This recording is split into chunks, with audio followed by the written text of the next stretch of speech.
In the last video, we covered how the Swiss Reformation was sparked into life by a disagreement over whether it was legitimate for Christians to eat sausages during Lent, with key reformist theologian Zwingli arguing that fasting was not required for Christians as the Bible did not explicitly say it was.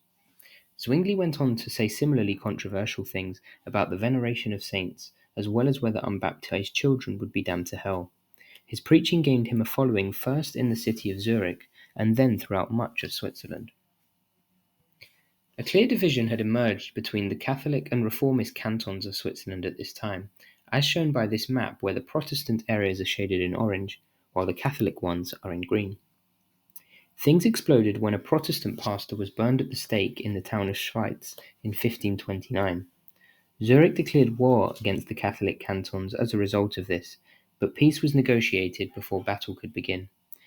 Part of this peace deal included the Catholic cantons agreeing to dissolve their alliance with the Catholic Austrian Habsburgs.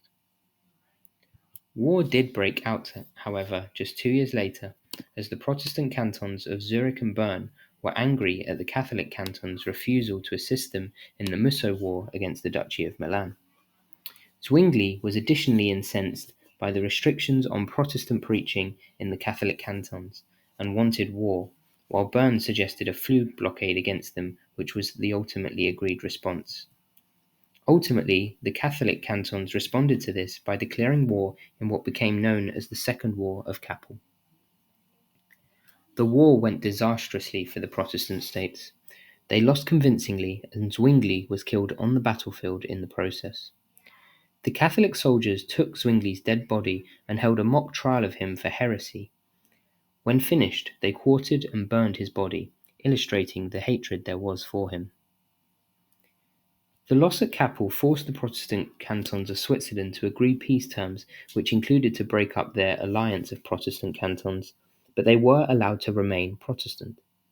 Thus, while the Reformation took a major blow from the loss at Kappel and the death of Zwingli, the Protestant cause was not stomped out, and it was allowed to consolidate in Switzerland throughout the decades.